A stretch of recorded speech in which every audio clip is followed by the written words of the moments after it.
Welcome to our webinar, Assessment Techniques in Student Affairs. We're really excited to have all of you here today. My name is Amber Malinovsky. I'm the Director of Interactive Content here at Weave. Before we get started with the session, I have just a few housekeeping items I wanted to go over with all of the attendees. We are recording this session today, so a link will be emailed to everyone who registered tomorrow. So even if you know people who couldn't attend today, there will be a link available so you can watch the recording.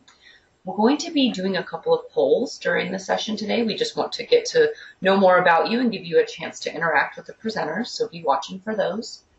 If you have questions, whether they be about what the presenters are talking about or if you need some help, on your GoToMeeting control panel, there is an area called questions, and you can expand that or even dock it out and you can ask questions there, and I'll be moderating those so I can answer you directly, and there will be a Q&A session at the end where you can interact with the presenters.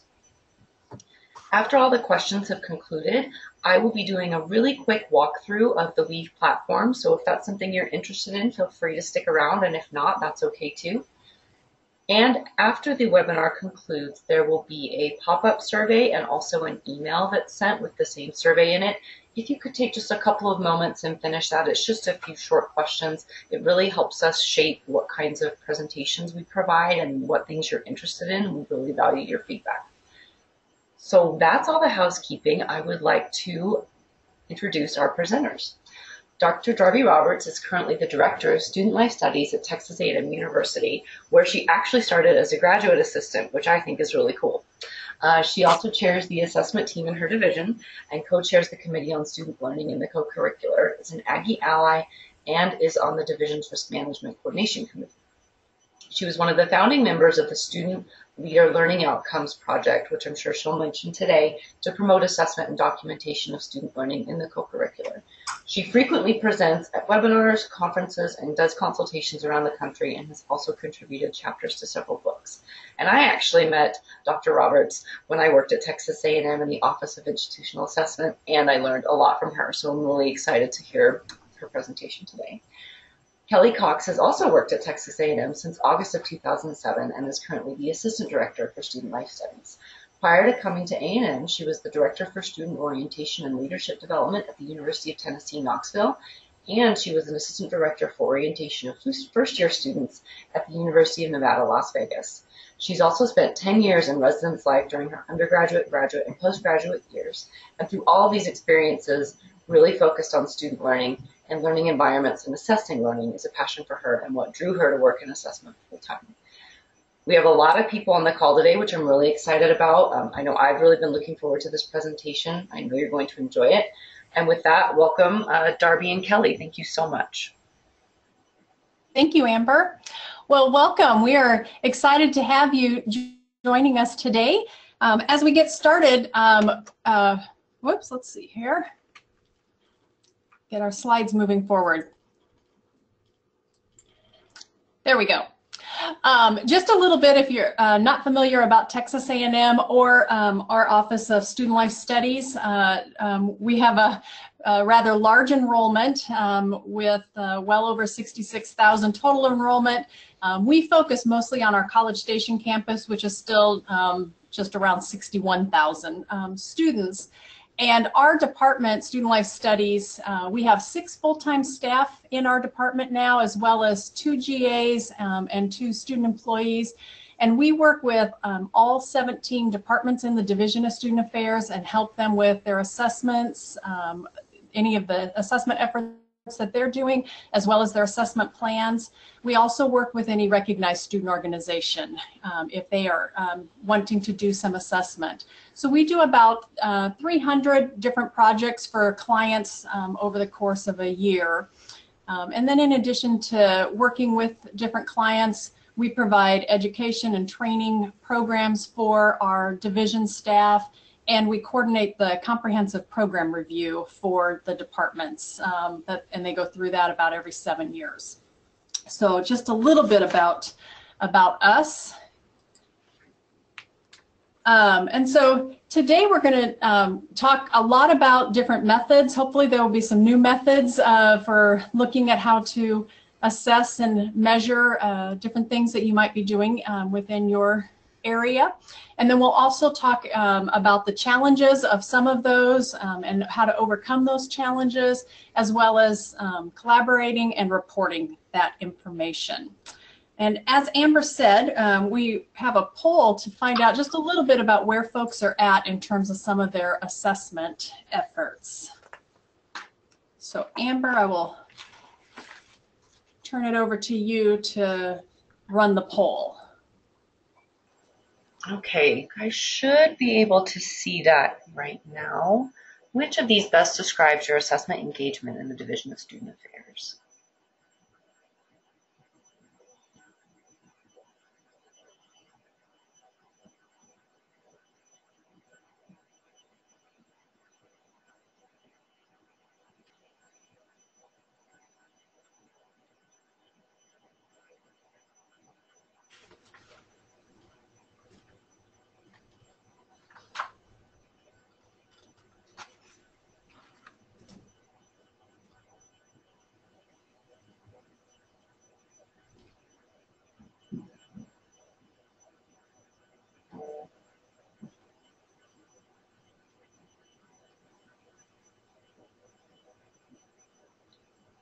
Okay, I think just about everybody has voted, so I'm going to share the results now.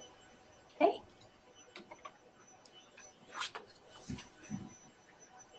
So assessment, what is that? 6%.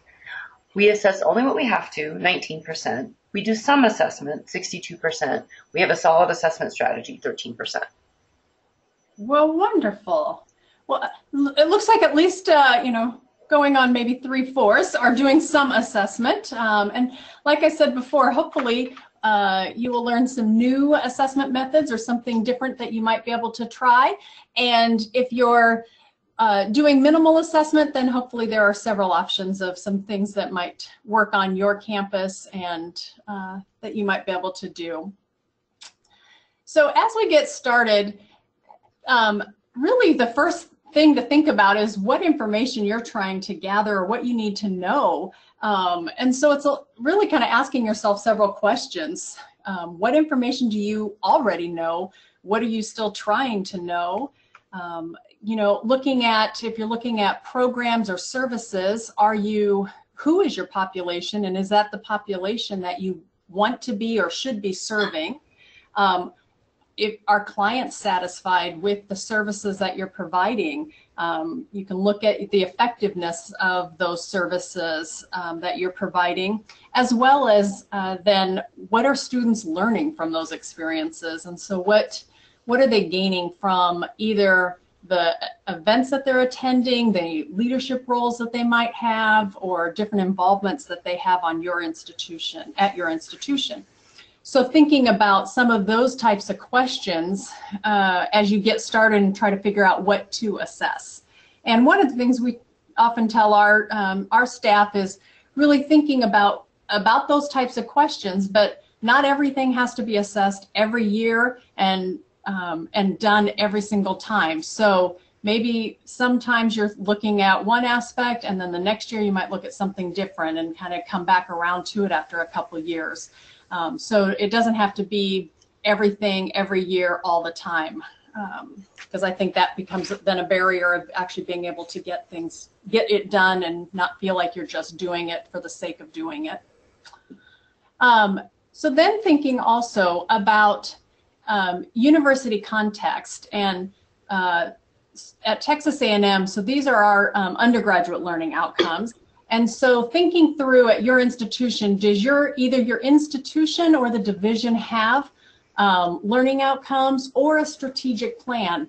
That might give you some ideas of some things that is maybe important to the division or institution, and if there's ways that you align with that.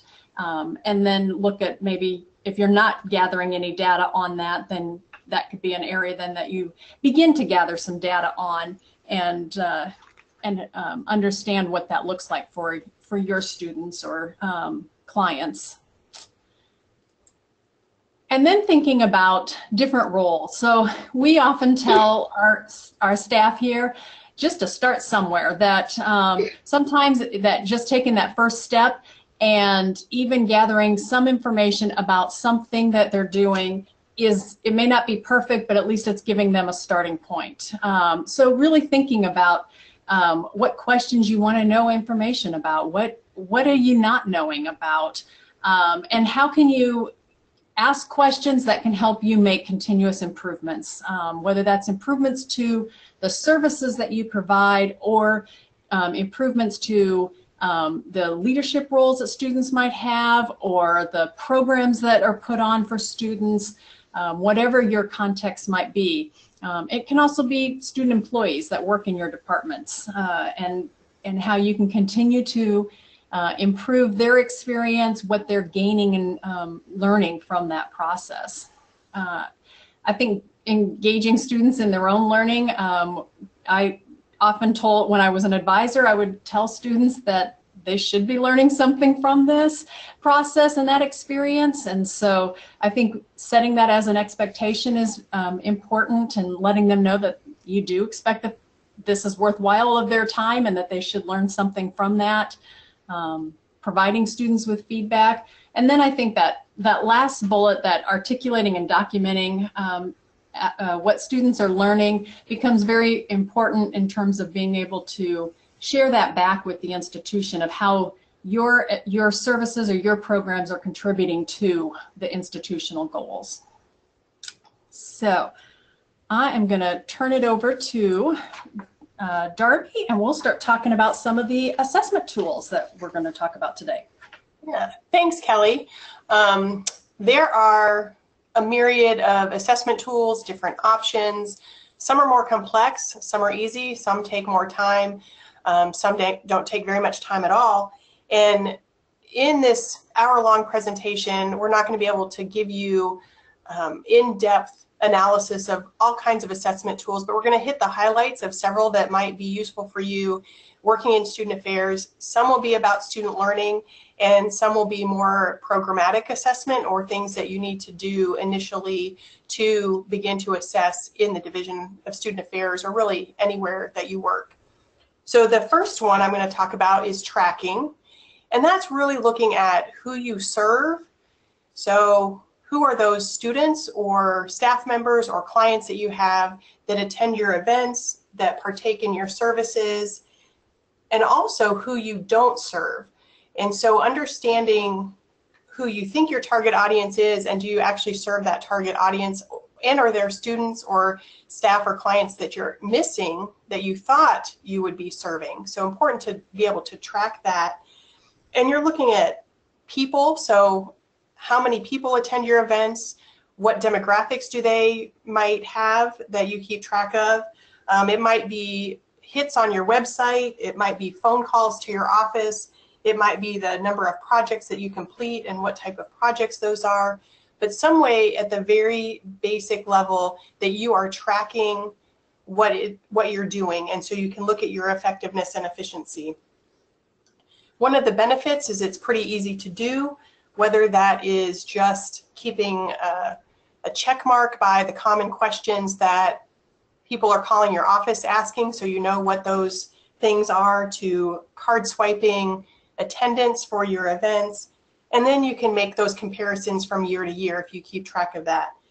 On the other hand, one of those challenges is that you're limited in the information that's going to tell you, because it's not going to tell you about the quality of your program or service or your event, but it needs to be part of that story that you're developing overall to be able to tell as much about your program or service as possible. And so the next one, as we actually get into interacting with our students or clients, is thinking about how do we get feedback from them. So a 1-minute paper is something that is fairly easy to do and requires a minimal amount of time for the people taking the survey. It's about a minute. But this is an opportunity for attendees to respond to a question at the end of an experience. It might be an hour-long training session that you've given, or a 3-hour workshop, and it really is one question that's focused on that to get pretty immediate feedback. As I said, it's pretty easy to administer. It doesn't require a lot of preparation, but you do need to have a really good question that you're asking, because you're only asking one question for your participants to respond to. So that's part of the challenge, is also depending on the size of the group, how you can facilitate that and collect that data and then look at that and reflect on it to analyze it. But one of the easy things to do is hand out a 4x6 card and ask that one question and literally give your participants 60 seconds or so to fill it out. So it doesn't take a whole lot of time as a part of something that you're engaging your participants with. And this is an example out of Classroom Assessment Techniques, and that's a really good book that you can adapt to student affairs types of experiences. And so example questions: what's the one thing you learned from this experience? What questions do you still have? So what's that muddiest point? Because that can tell you as a presenter what are the areas in which you need to clarify your presentation next time or provide additional training.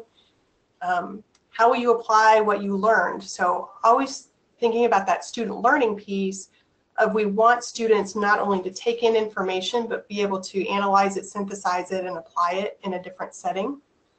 And then how does this support or challenge what you already knew? So some of that is letting them reflect on maybe preconceived notions and now what they actually know. It could be something as simple as, what would you change or improve in this workshop? But that gives you some good feedback about a presentation or a workshop that you can change fairly quickly and easily. All right, and so the next example is a survey. And that really is the most common assessment tool. We do a lot of that in student life studies. Some of them are electronic, so a web-based survey, and then some are on paper. You can have check all that apply, choose one, qualitative questions.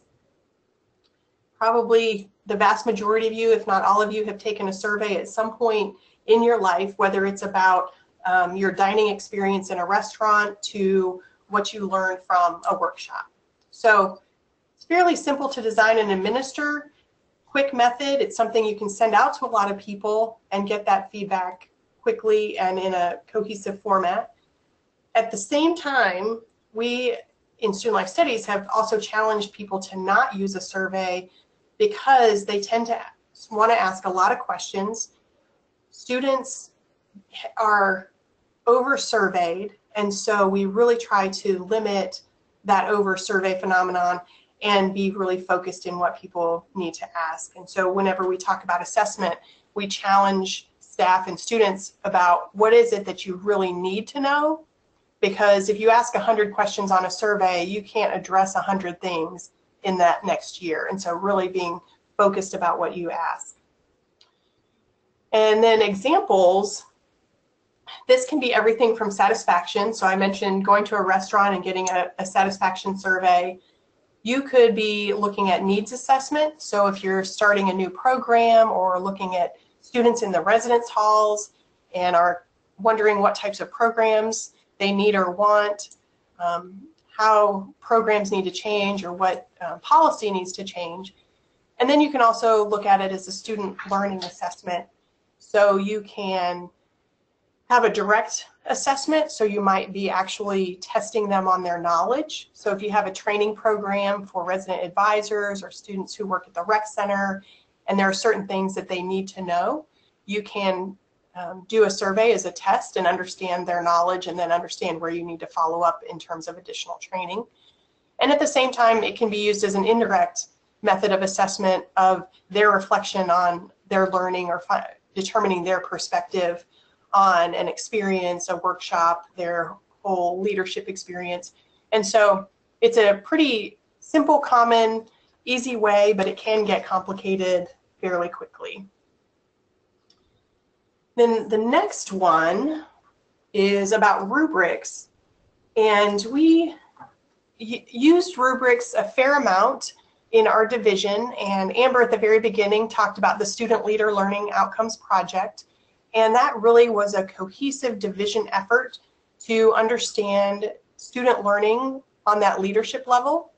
And one of the things that we did fairly quickly was create rubrics that addressed some of those skills that we thought students should know, regardless of what specific experience they had in leadership, but to determine all of our leaders, what do we think that they should have a skill level in, and created rubrics to measure those things. So a rubric defines that task or outcome, the levels of performance that are expected or defined, and dimensions for easy scoring. So you don't want it to be too complex, but it really breaks down particular behaviors. And it can be used as feedback or a self-evaluation. And some of the ways that we have used it is students fill out the rubric about themselves, and their advisor or supervisor might fill it out as well, and then come together and discuss what are the consistencies and inconsistencies in what each person has seen in the student's behavior. So it can be used in multiple ways, and it can be adapted, changed. So one of the benefits, it is flexible. You can adapt different rubrics to create something that is specific to your program. And it gives the student that specificity of what behavior might be expected or desired at a high level, and that they know where they are and then where they can go. So it is typically a direct measure of student performance on something. And at the same time, in order to have a really good rubric, it does take some time to develop, and it may not exactly fit every experience. So a rubric is not necessarily a one-size-fits-all, but it is something that does provide a lot of feedback to the students in terms of their performance. And we found a lot of students are already familiar with rubrics because they've seen that in their K through 12 education and are used to that sort of feedback and that sort of description of what their performance should be or could be. So we have an example from our recreational sports department on communication. And so they created something that discusses communication. And so they have several different areas in which they want to evaluate, and then what it looks like to be a novice, what it looks like to be intermediate, and what it looks like to be advanced. And then they've included these transition areas for students who, if they're self-reflecting, feel like they're not completely in novice, but maybe they're not completely in intermediate. And so that gives them an opportunity to describe where they are in that transition piece. And students are always in transition, but we hope over time, you can use this in multiple settings over time, that students will see their performance improving, and they know how they're going to do that and what that looks like. If you go to the Student Leader Learning Outcomes website, which is sllo.tamu.edu, we have examples of about 15 rubrics up there that we created for our campus, and you're more than welcome to look at those and adapt those that might fit your campus. All right, so the next one is about focus groups and interviews. And this really is bringing people together in a focus group for that group of students, or you might be interviewing students one-on-one, but really understanding their experiences, their opinions. The great thing is you can dig a little bit deeper into that, where you might not be able to do that in a survey. And you can follow up with additional questions or to probe a little bit deeper so that students can synthesize their learning, provide that feedback. You have opportunity to clarify. At the same time, that method does provide opportunity for planning and being intentional. So it can take time to develop, to implement, and also then to analyze if you're thinking about transcribing the focus groups or interviews, and then the analysis that you're doing. So an advantage of a survey is you have the opportunity to put it in a database or a spreadsheet and have some statistical package that looks at that and quickly spits out a number. And here you're looking at words. Sometimes you might be looking at images, and it might take a little bit more time to analyze. It's a great opportunity though, and here's some example questions that you might be able to use looking at in a focus group or an interview and asking students about one change they would make, what they would tell other people, what 3 things they learned, what they might tell a future employer. And I get really excited about that in terms of student learning, because I feel that if students are not able to articulate their learning and their ability to translate what they've done and what they've learned to a different environment, and they can't explain that to an employer, the employer doesn't know that it exists. And so we really need to be better at helping our students be able to articulate those kinds of things and be able to think about how they would apply that in different settings. Then, you know, how does this one experience impact your overall experience? Thinking reflectively, if you're a supervisor and an advisor, is how could I have made this experience better for you? So if you are in a position of where you're mentoring students or supervising students, it's good for you to get that feedback as well, for students to be able to articulate that. So the next time you're working with a student leader, you might be able to change how you're advising or what you're saying or the experiences that you're giving students for them to learn. So there are an infinite number of questions you can ask in a focus group. They're typically open-ended. They give you the opportunity to follow up as desired. But it's a really good opportunity to get students to reflect and you to reflect as well. So a newer method in terms of assessment is reflective photography. And this, I think students really enjoy this because they are used to taking pictures already and posting things on Facebook and Snapchat and Instagram and Twitter and all of those social media spaces, sending pictures to their friends. And so this really builds upon that innate desire that they currently have to take a picture in response to a question or a prompt, and then have some sort of reflection about that, about why that picture was instrumental in answering that particular reflective question. And so it allows students to be engaged and creative. Most students have a smartphone that they can use to take pictures, and they're already used to posting those places. One of the challenges is building that reflection in the process and being able to ask the right questions that get students to be able to find a picture. And I will say this, that it's not about the quality of the picture, which would be, I would struggle with that because I'm not a very good photographer in picture taking, but it's about what the students interpret from the picture that they did take. And they can have multiple perspectives. So you also might find that students have taken a picture of the same thing but have interpreted it completely different.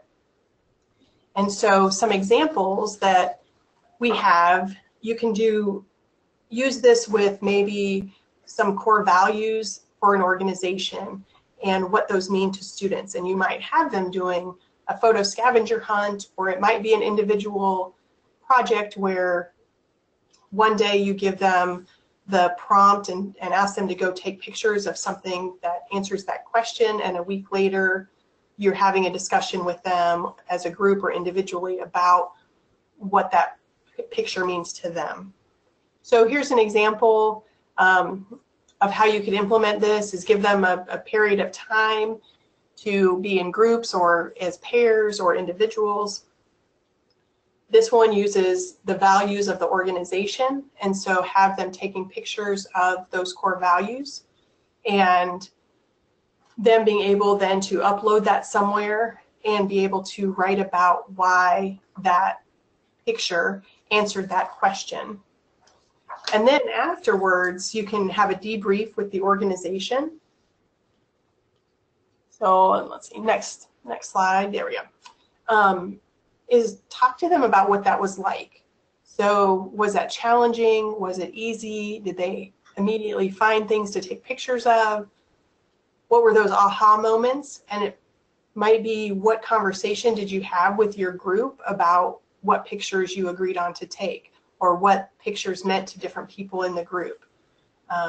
What were the most challenging things? What were the easiest things? And then get them to thinking about now that they've gotten these pictures and they've talked about this, how do they incorporate those values into the organization? And where do we go from here? So it's not just that one event, it's really that one event sets them on a course that they can continue to reflect back on throughout the year. So that is part of what I have, and I'm going to turn it back over to Kelly to continue on with some other ideas as well. Great, thank you. Okay, so looking at some other methods for assessing students, another one is reflective conversations, and this can look similar, I guess, in some ways to focus groups, but I think one of the things about this is really thinking about the questions and the experiences and making that connection to their learning with that.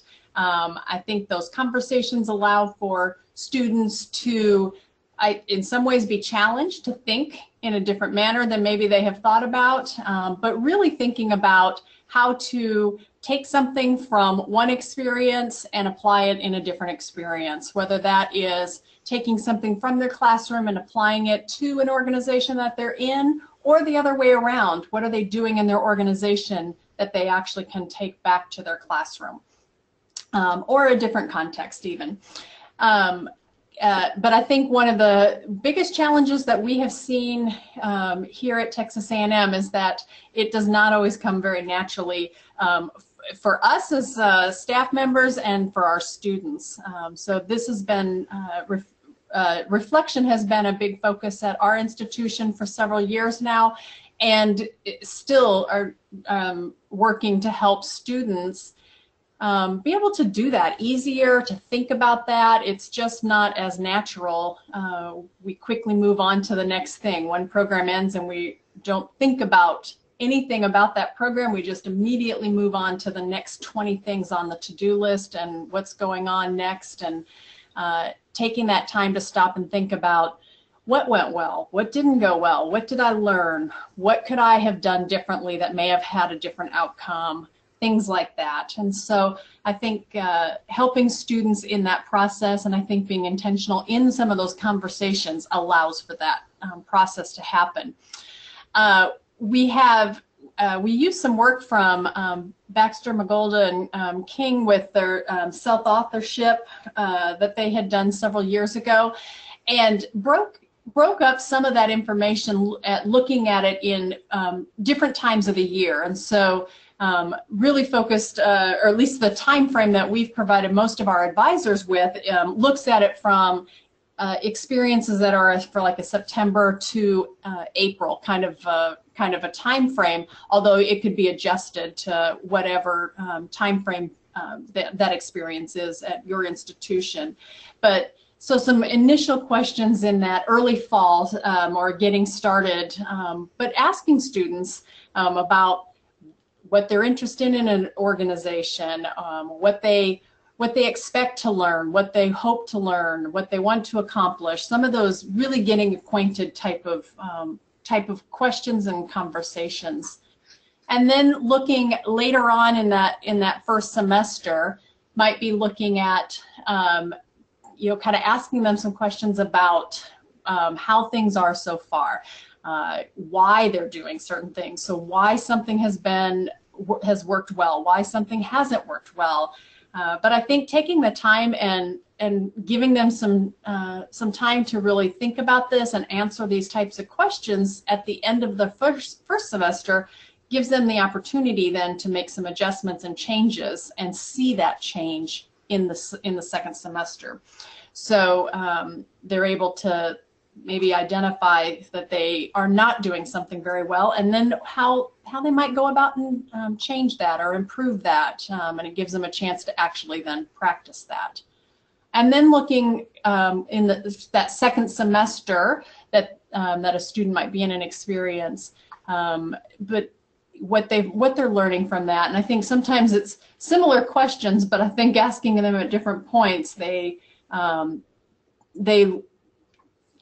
responses are different. They think about it different based on what's going on at that point in time, and and where they're at. And hopefully it's continued, and they're continuing to learn from those experiences and building on what they have already learned. And then looking towards the end of an experience and in kind of capturing the whole experience. So giving them a chance to look back of everything from a year and what they've learned, or how they could describe that, what they've done or what they've learned to an employer. Like Darby said, helping students articulate what they're gaining, what they're learning, and how they can apply that in a work setting is very beneficial for students. And sometimes I don't think they think about that. They just think that they're just in a student organization, or they work at the rec center and they swipe ID cards, but they're not doing anything else. When in reality, they are interacting with the public. They are solving problems when cards don't work. They are having to use critical thinking skills to deal with situations. And so I think really helping students understand that they are gaining skills and how to articulate those to others, so that others understand what they may have gained from those experiences. But I think when this model, I think, has allowed some of our advisors and supervisors to take a list of questions and think about some of those. So as they're having one-on-one meetings with students at different points throughout the year, they'll be able to ask some of those intentional questions and have conversations with students to think about where they're at, what they're gaining, where they can still improve, and things like that. So I think this has been a model that's been relatively easy for a lot of our advisors to incorporate and do with the students that they work with. Another one is learning contracts, and this one I guess we've probably been having it. We've been doing this at Texas A&M now for maybe 7 years, probably. And so it really is an opportunity for students to basically create their own plan of what it is that they want to learn, but in addition to that, how they're going to learn it and how they're going to be accountable, in some ways accountable to themselves of that learning. So it's a great opportunity for students to really own that process. So they really do get to decide what that might look like. It gives them lots of flexibility to identify or to pick something that is real important to them or personal for them, or something that they really feel that they need to improve on or work on. I think as with several of the different methods, it does take a lot of time. And I think both taking time in terms of developing that and getting that buy-in with students to take the process seriously, but also then working with them and giving them feedback and what they're doing, and checking in with them at different points on that accountability piece of, are they doing what they said they were going to do and they set out to do? If they're not, why not? And maybe finding ways that they can get back on track with that. And it's not very generalizable. I also think one of the things that we found, depending on the group of students, is we had one student organization that when their advisor talked about learning contracts, they kind of shut down. They're like they didn't want a contract. But when they reapproached it in terms of like a learning agreement, well, that went fine. So they could all get on board with an agreement. But so I think language was really important for one particular organization. And so an example of kind of how this looks is that students are asked to identify a professional goal and what they want to learn from this. This was actually taken from a student that did this probably back in 2009 or 2010, based on the evaluation part of that.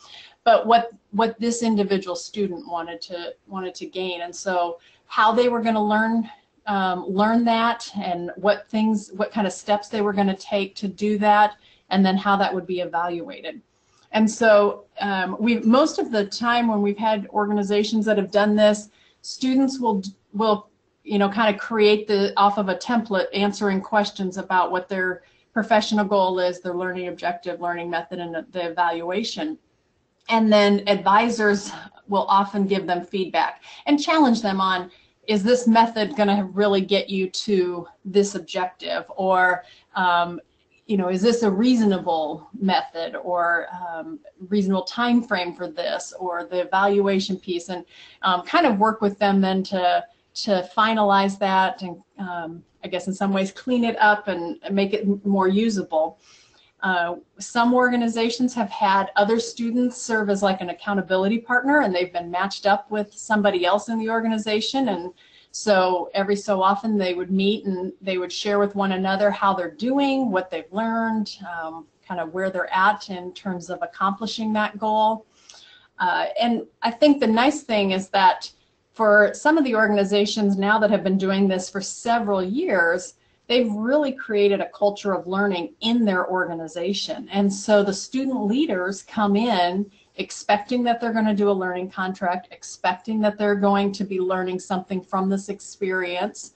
One organization that has really built this into the culture of their organization, when one of the students left that organization and took a leadership role in a different organization, he asked his advisor, like, okay, so can I do my learning contract with you? And it was just more, he expected that that was going to be the same across in all of his experiences. And so I think it really did create that environment that students were going to gain something from that experience, but and learn about and be able to articulate what they're learning about.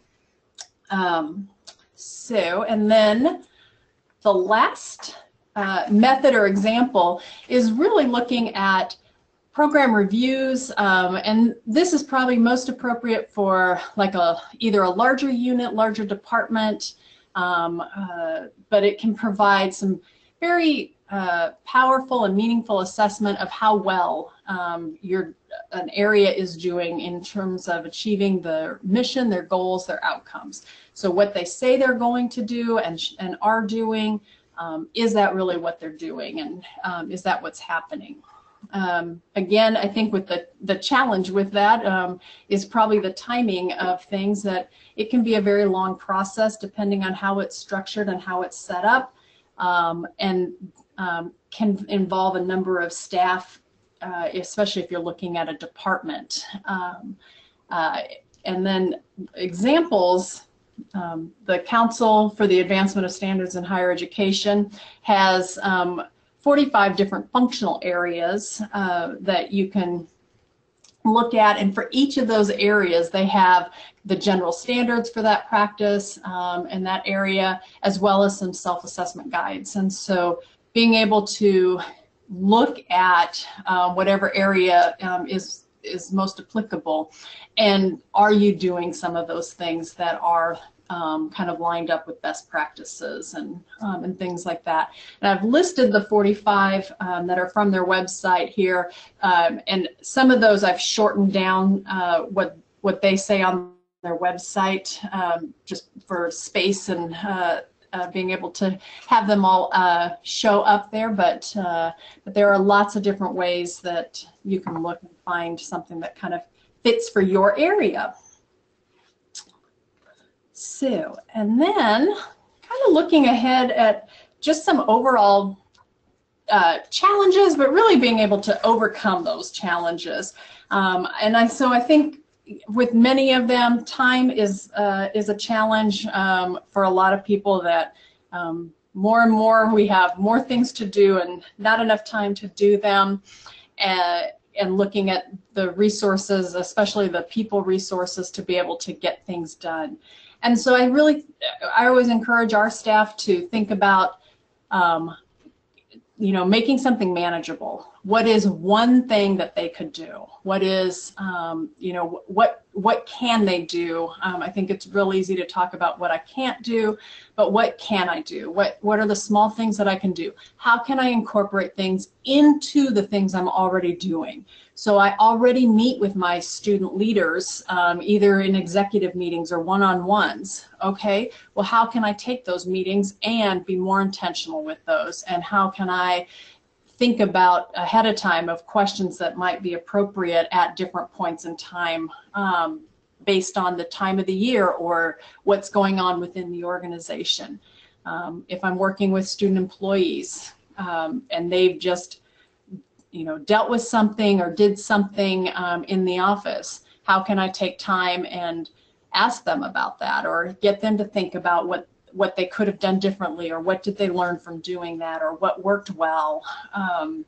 But I think a lot of times just really trying to reshape and think about how you're using that time, that maybe some of the things that you're already doing, and just being able to do what you can when you can. We did a reflection project with different organizations, and we had an advisor that their organization, the week that he was going to administer this reflection, they'd kind of had this massive meltdown and kind of drama in the organization, and so he didn't do it that week, and he emailed me and said, I'm just going to be late and I'll just have to do this at another time, but this was going on. And so sometimes you have to make adjustments and you have to change, and that's fine. Do what you can when you can. If you're not sure where to start, try to think back about what are some of the big things that are important at your institution. Reflection was a really big topic for the last several years here at Texas A&M, and so we've really identified different ways that advisors and supervisors can incorporate reflection into the work that they do with students. And you saw that with some of the examples and methods that we were sharing, but really trying to help our staff be able to do that. But we did that because it was an institution priority. And so as things change and evolve, that too will change at some point, and we'll change our focus, and we'll try to come up with new different ways that our advisors and supervisors can continue to assess and be aligned with what the institution is focused on. And I think really just taking risks. It's okay if something's wrong. I've told some of our advisors that, even if you didn't get it perfect, at least you got something, and then it gives us a chance to evaluate and reflect on what we did, what worked, what didn't work, and how can we adjust it the next year. And so it's fine that if something doesn't go wrong, and it's okay just to move forward and try something new. So I think really focusing on those things. Also, not every tool will work for every group. So some of the things that we talked about may work for some organizations. They may not for other organizations, and that's fine. So thinking through what the structure of the organization is, how that might work, how you can do something, or maybe you can take a method that we shared and adjust it to fit what will work for that organization that you're working with, and make it your own. So we have another polling question. Amber, if you can help us with this, but looking at the different methods that we talked about today, and thinking through making a commitment, how many you might be willing to look at and try for your own institution.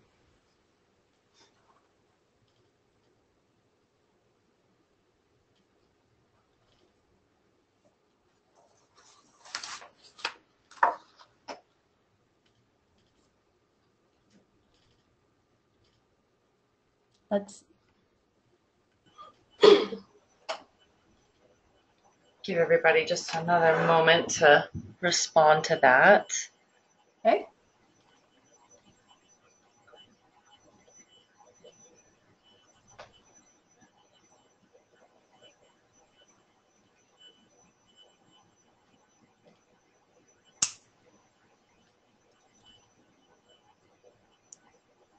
Okay, I'm going to share the results.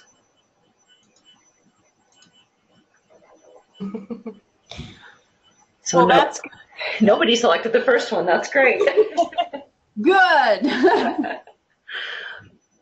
And I appreciate that 82% said you'd try a couple of them, because one of the things that we also tell people, and Kelly mentioned this too, is you don't have to assess everything all the time, and you need to think about what's meaningful and manageable.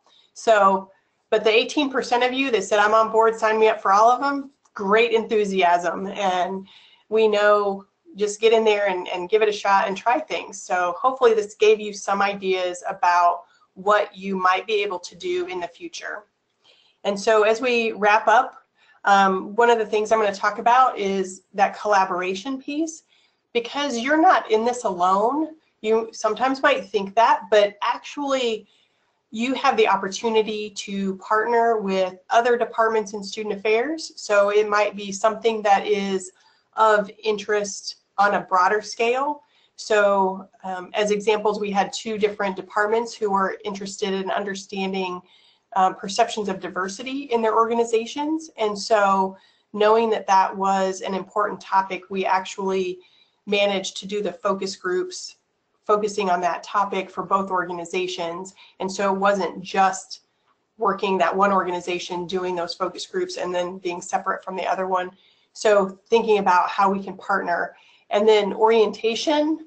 So our new student and family programs does our new student conferences and that piece of transition, but we have an extended orientation program that's in a different department, and really bringing them together to understand what is that transition to college and how are students making that transition, how are they being successful or not successful in that transition, and looking at that from that first semester period and being able to pull that information together rather than having them do 2 separate assessments. And so that really brought great information to both of them.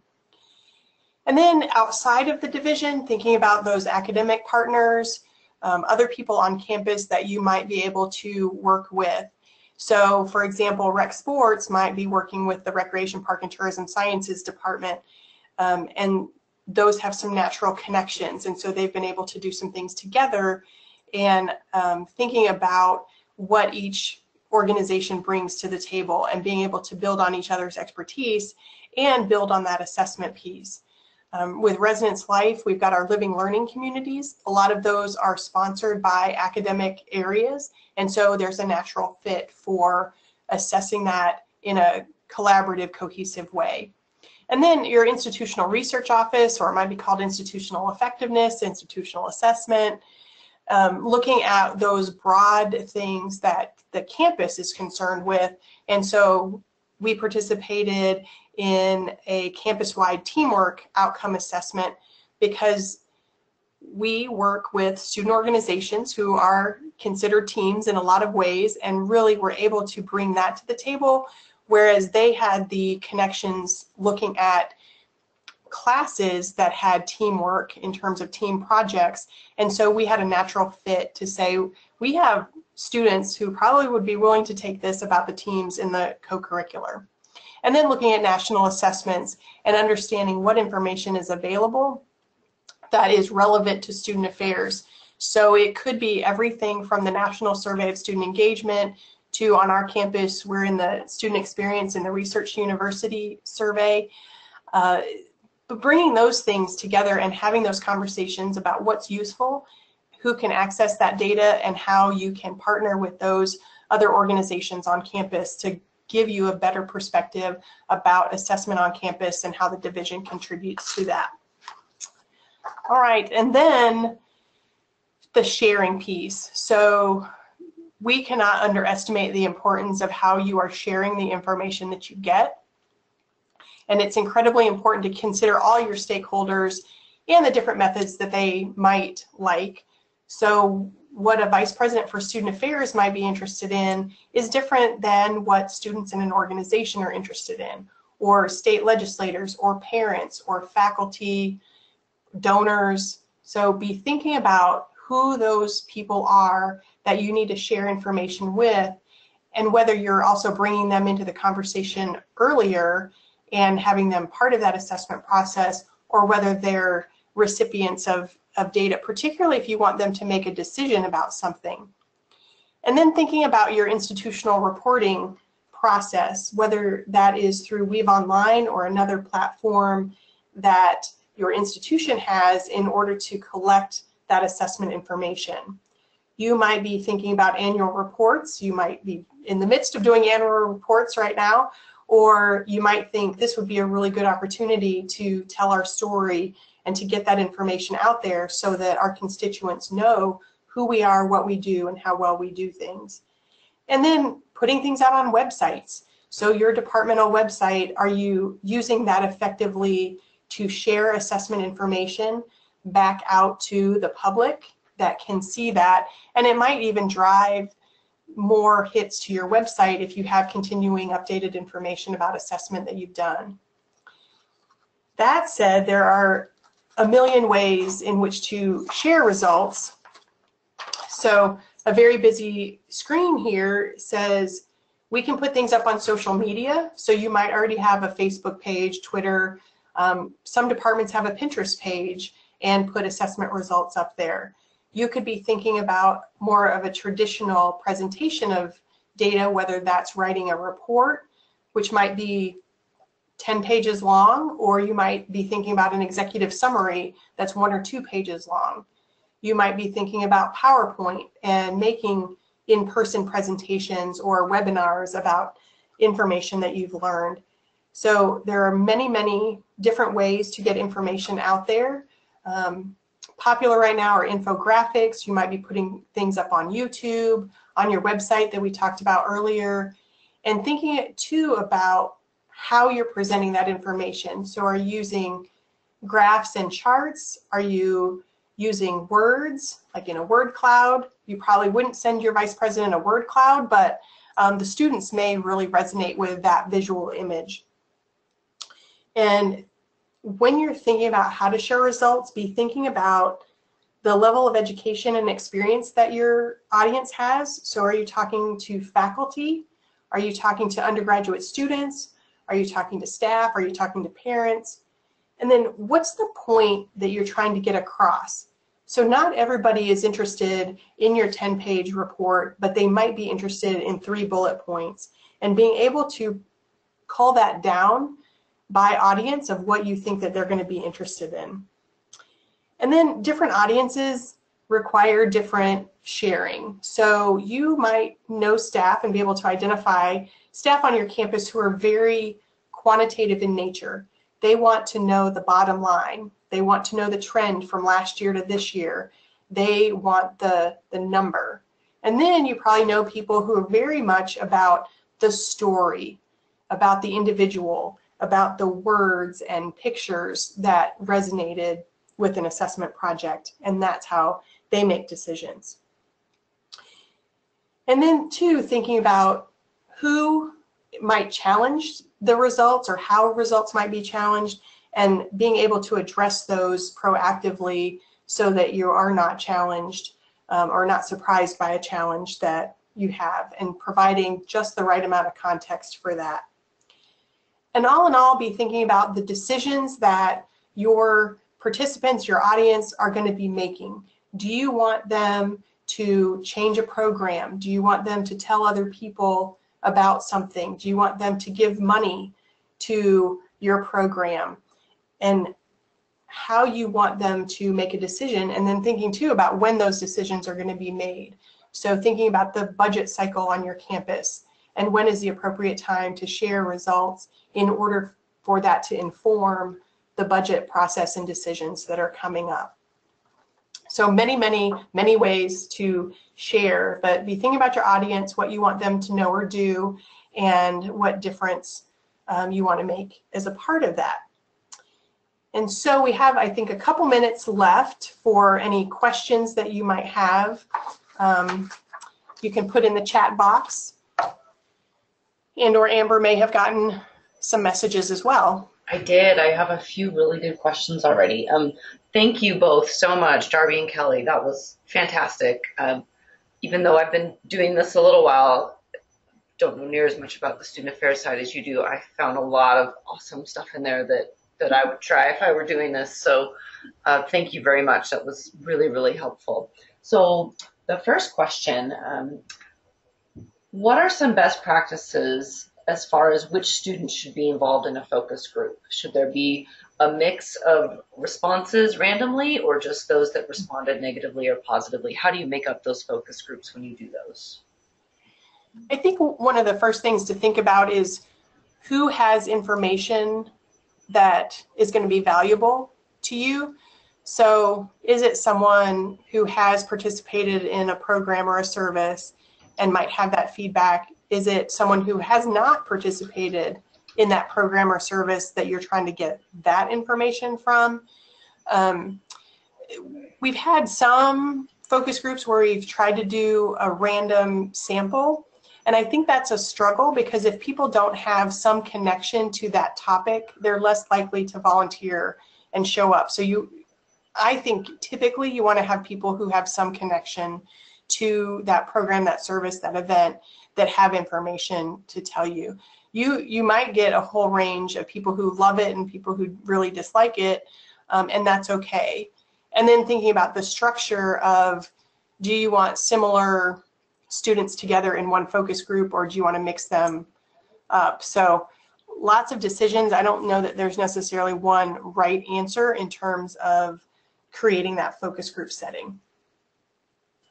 The other thing I would add is thinking about what information you're trying to get from the focus group. And I know we had one department that they were trying to restructure their website. And so they actually wanted students who were not involved in student organizations. So they kind of went around and found students like in the student union and would ask them some questions about like where they go for information, how they would gather information. Then when they actually built the website, then they pulled students in and actually asked them to like had the website available for them and was asking them questions about that so that they could continue to refine the website before they launched it. But that was the focus of what they were doing. So I think knowing what you're trying to accomplish from the focus group will also help guide who's best to include in that.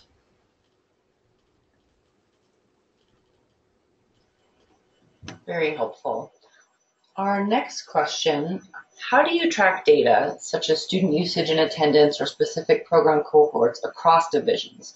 My university has issues with data tracking in different divisions, and it would be nice to have something universal to tie them all together for consistency. That's a fantastic question, and I will say we are struggling with that, not only outside of our division, but within our division. So, you know, our rec sports department uses one system for tracking card swipes as entrance into the rec center, and then Residence Life uses a different system for different things. And so we have many departments with multiple tracking opportunities. And then thinking about outside of the division, they also have data that's out there. And that's not an easy answer, I will say.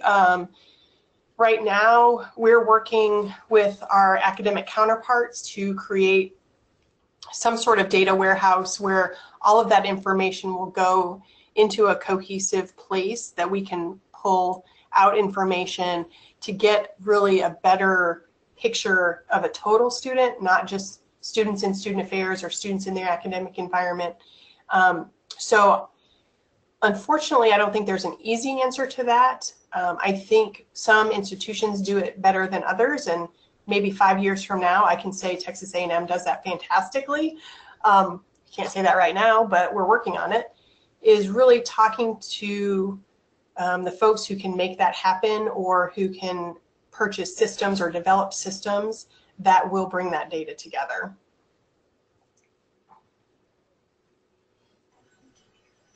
It's always great to have that much information, but then how to pull it all together and use it is it's a challenge. Yeah, it's a struggle. Yeah.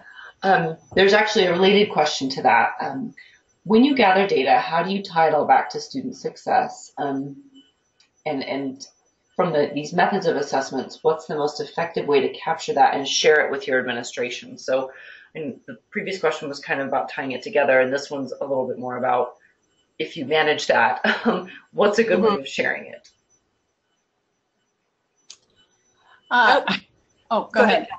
I was going to say, I think that's also a great question, and one that we are working on and still trying to come up with maybe a good best practice that will work here at Texas A&M.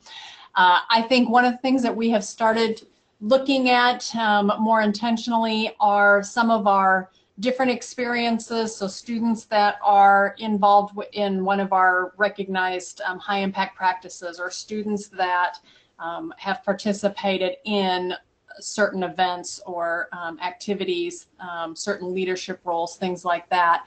And then literally tracking some of that long term in terms of retention and graduation rates, and keeping some of that data, having that to share. But of course, even looking at retention and graduation, we know that that one experience is not the sole reason that they have persisted, but maybe hopefully it's a contributing factor to that. But trying to look at some of those kind of trends as we go across things, and what makes sense for the particular type of organization or that experience. And then in terms of sharing that, I think this is an area that we're still trying to work on, is how best to share that with both those groups or the advisors or departments that house those experiences, and then how to package that and share that with our vice president's office in something that's a meaningful way. And so I don't know that we have an exact answer for some of that, but definitely something to, if you can start building some of those. And sometimes it takes a long time to build some of that, because if you're looking at graduation rates, then you're looking at 4 and 5, 6 years out from experiences. And so you're talking a number of years before you can even start reporting some of that, unless you have the ability to go backwards of knowing who those students were and being able to identify them. Mm-hmm. And I will add that our vice president and he's only been here now a couple years, but very interested in the retention persistence piece, which has been a cultural shift from where we had been. It just hadn't been as high of a priority, because we do have a fairly high retention and graduation rate, but he wants something, here's an overview, here's one page that highlights whatever the intervention has been, and then looking at that retention piece, and it might be breaking it down by different variables demographically, but really keeping it high level, one page. What does this mean, with some caveats about how either the data was collected or used, or the conclusions that we can or can't make. So pretty focused to get that information to the vice president. Got just a couple more here. What do you think is the difference between co-curricular and extracurricular? I had someone ask me that a while ago when I did another presentation. And to me, when we say extracurricular, that is outside of, and co-curricular means to me with. So students are having a college experience. Part of that is in the classroom and part of it is outside of the classroom. And that co-curricular is something that they're doing along with the curricular. And our hope too is that students are integrating their co-curricular and their curricular as their one college experience. And so even though it's semantics, I prefer co-curricular than extracurricular, because extra to me says it's something that we don't actually need. But in my view, it is something that we need as part of a complete college experience, and that they're learning things in the co-curricular. And our challenge is we need to demonstrate that students are learning in the co-curricular just as they're learning in the curricular. That was a good question and a good answer. I love that. Once goals have been reached and are stable, how long would you say one should wait before they update those goals? That's, I would say, very context specific. I think you should revisit your goals every year and determine whether they're still relevant to you, or if you have reached your goal and you have been assessing something and that assessment is pretty stable and pretty positive, there comes a point probably when you can veer away from that and either assess something different toward that goal or reframe that goal to do something different and assess something different. I don't know that there's a specific timeline, I would say. Yeah, and I've worked with some of our clients that have had, that they've assessed programs that they've done for many years and have been receiving similar results, and we'll challenge them to maybe assess, instead of assessing the students that participate in that program, assess the volunteers that help put on that program, or assess if there's vendors that are there. And so instead of the 1 year focused on students, focus on a different aspect of that event, and look at something different. That's a good idea. And this is, pardon me, this is our last one. How have you gotten buy-in from your different stakeholders?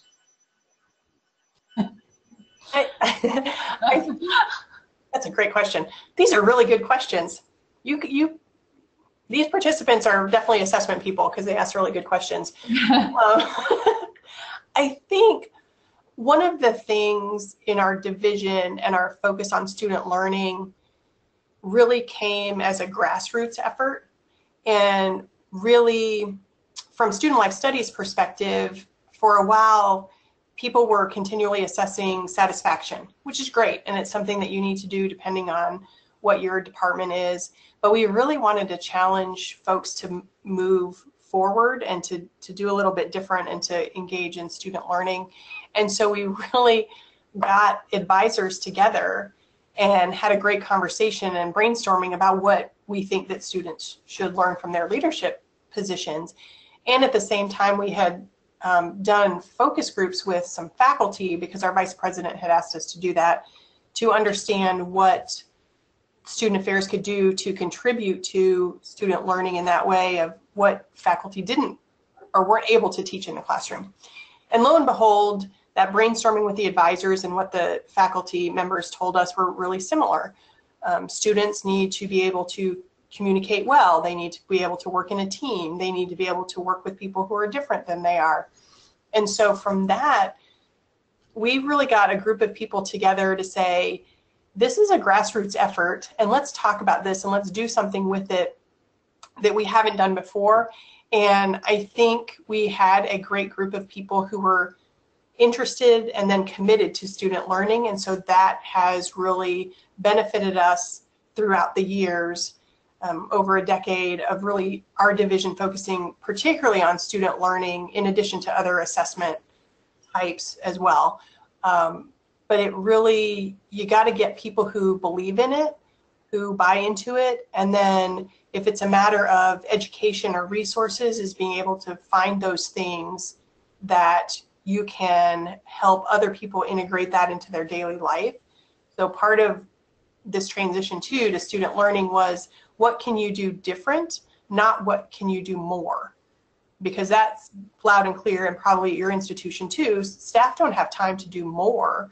But if you talk to them about doing something a little bit different, I think that makes a difference for them. And then they can see the results in the students, and that gets them really motivated and excited. And Amber, I don't know if they're looking at how to get buy-in from other staff members. I know if they were looking at how to get buy-in from students that they might be working with.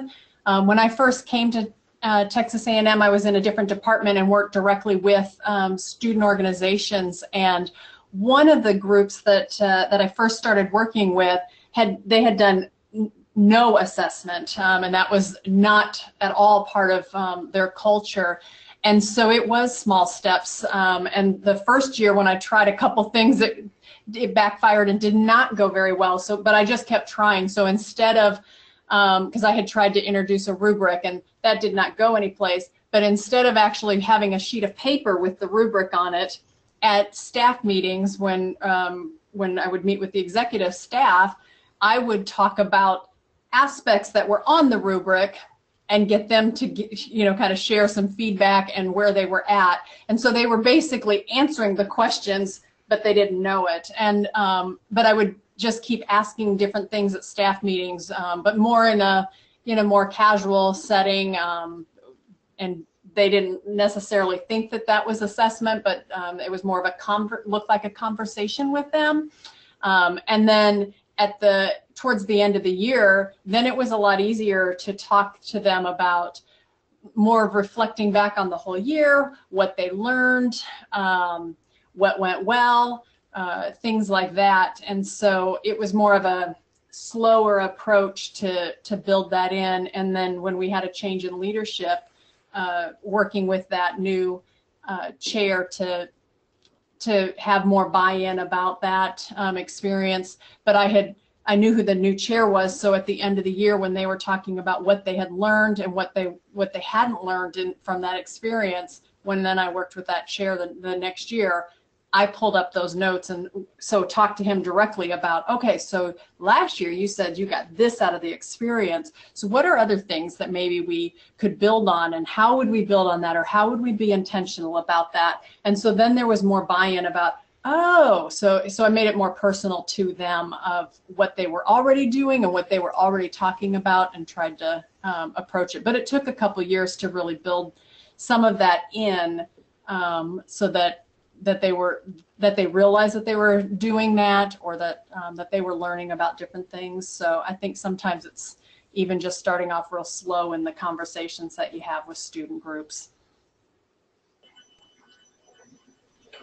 It's all part of the process, right? Well, Darby and Kelly, thank you so much. There are just a couple of other questions that, if it's okay with you, I'll email those to you, and kind of be a go-between. That way we can get those answered, but I know some of you probably have some other things you have to go and do, including Darby and Kelly. Thank you so much. That was really, really helpful. Really, really enjoyed it. Lots of great thank yous and compliments going on in the questions area as well. I really appreciate it. For the attendees on the call, thank you for coming. We really appreciate it. And we will have some other webinars coming up this summer. We're going to focus on training, whether that be assessment or software and things like that. So be looking for those. We also have one on general education assessment coming up. So be watching for the dates on those. And if you wouldn't mind completing the survey, that would be awesome. And if any of you are interested, I'm going to just do a really quick overview of the Weave platform.